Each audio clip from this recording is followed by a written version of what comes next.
YouTube, welcome back to a new video, and today I'm showing you my EDC for 2020. These videos on YouTube go mostly very well, and I thought I would show you mine. It's pretty simple, pretty easy, just a couple of tech items and one I would consider non-tech. But I would say let's get right down to my EDC.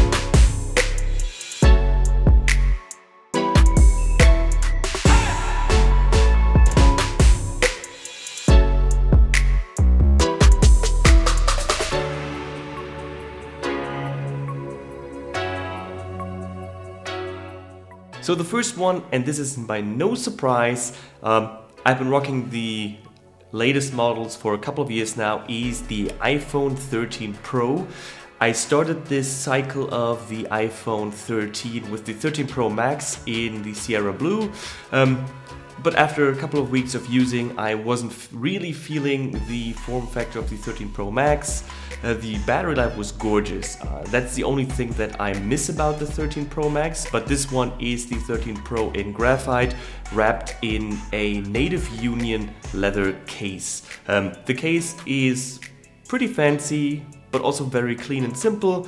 Feels amazingly good. The leather gets a nice patina over time of use, but it does have a couple of scratches, which annoys me quite a bit because I like to have it clean. I like to have it in a very good condition.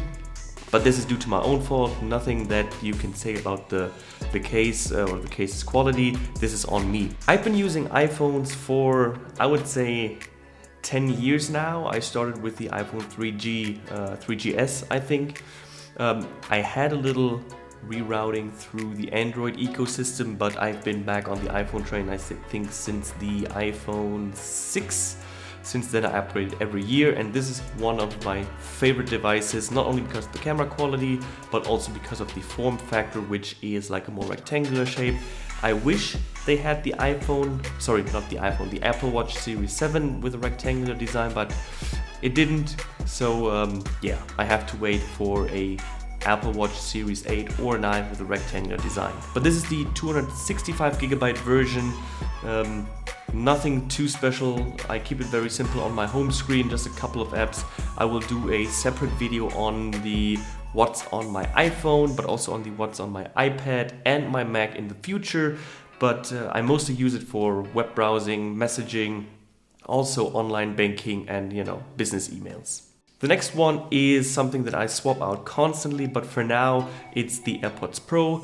I've been using this model for a couple of weeks now, but I've used them before in matte black that I got customized by Your Color. I will link that down in the description, but I gave both pairs to my sister and my mother because they just needed AirPods Pro, to be honest. They didn't have any Bluetooth headphones, and I wanted to have them the latest and greatest, so I gave them mine. And after I used the AirPods Max and some studio in-ear headphones, I went back to these. And I couldn't be happier to keep it minimal, to keep it simple. When I'm in the train, going to the office, or when I'm on the plane, these are just great. The sound quality for in-ear headphones or earphones is pretty good. Noise cancellation is pretty good, and they're just very easy to use. Next on the list is the power bank, and in my case it's the MagSafe power bank from Anker.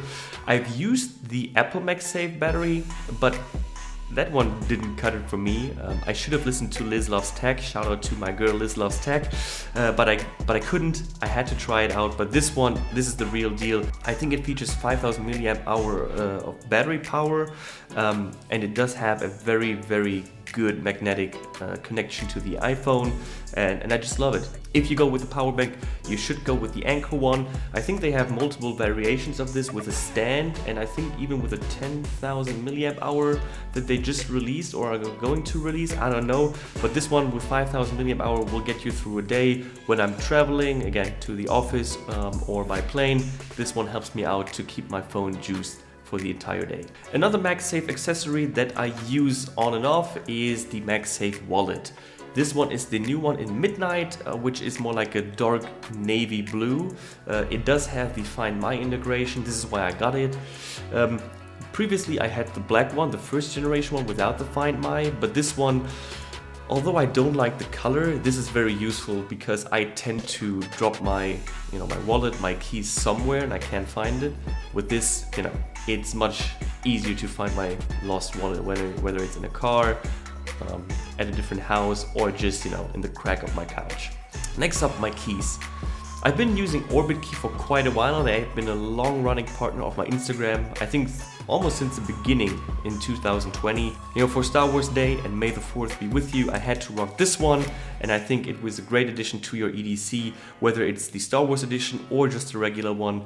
Orbitkey is the GOAT, and attached to it is a little AirTag holder to keep me always in the loop where my keys are. And the AirTag, it's such a great accessory. I will have another one in an upcoming item, but for now, this is my key chain setup. I have 2 keys and a bottle opener, that's it. The next item is on and off in my EDC because I'm not always traveling, but when I'm traveling, this is always with me. Whether I'm going to the office in Cologne or I'm going to the office in the UK, this is with me. This is a perfect travel companion, whether it's for content consumption, for photo editing, or for just web browsing and email answering. Everything can be done on this little device, and it's the iPad mini. I had the iPad mini 6 when it was initially released without the Apple Pencil 2, but for now I really went all in because I'm traveling a lot more for work, but also for personal reasons, and I just want something that it's handy, that can fit in my bag, which I'm going to get to in a bit. But this is just perfect for me. I have it set up the way I wanted to. When I first got it last year, I didn't really work with it. I didn't really use it. It was just laying on my desk or, on my bed, and I didn't really find a use for it. But now I have a use for it. Lightroom, Photoshop, Netflix, YouTube, Twitch, my business emails, my personal emails, everything is on the iPad, and I'm really making use out of it. This is the baseline 64GB version, Wi-Fi only, and for me it's the jack of all trades. I can do my personal stuff, my personal business stuff, and my work stuff, so this goes everywhere with me when I'm out and about traveling, wherever I go. The last product is one that I got heavily influenced by one of the great content creators out there, Olio or Ultralinks. It's from his ULX store. It's his carrying shoulder bag. It's about 90 pounds, I think, or maybe $90. I don't really know. I will link it down below. It's made of canvas. It's very light. It fits your iPad, iPhone, wallet, power bank, keys, so everything that I use, but it also fits a camera with a lens, maybe even a microphone setup included in that for your hot shoe. No matter what, this is a great bag for you to carry your essentials. It won't fit anything bigger than that, so you won't be going with a MacBook or something. It's not made for that, but for all the light stuff that you need for daily, this is one you should definitely check out. So what are you carrying in your EDC? Would you carry something like I do, or do you need a lot more? Do you need a bag like this, or do you just go, with your pockets that you have in your pants or jacket, whatever it is? Let me know down in the comments below what your favorite devices are from my EDC and what you definitely need in your EDC. Thank you guys for watching. Thank you for all the support. Make sure to check out my socials as well as my Twitch. I'm live streaming more and more over there, whether it's co-working, some just chatting, AMA sessions, but also some gaming in the future. Make sure to check it out. We're on a roll, trying to reach 200 followers by the end of July, I think. Make sure to just check it out. If you like it, drop me a follow. If you love it, sub to me, and also leave a comment down below, leave a like, subscribe to the channel, and I see you in the next one, and I'll cue the music.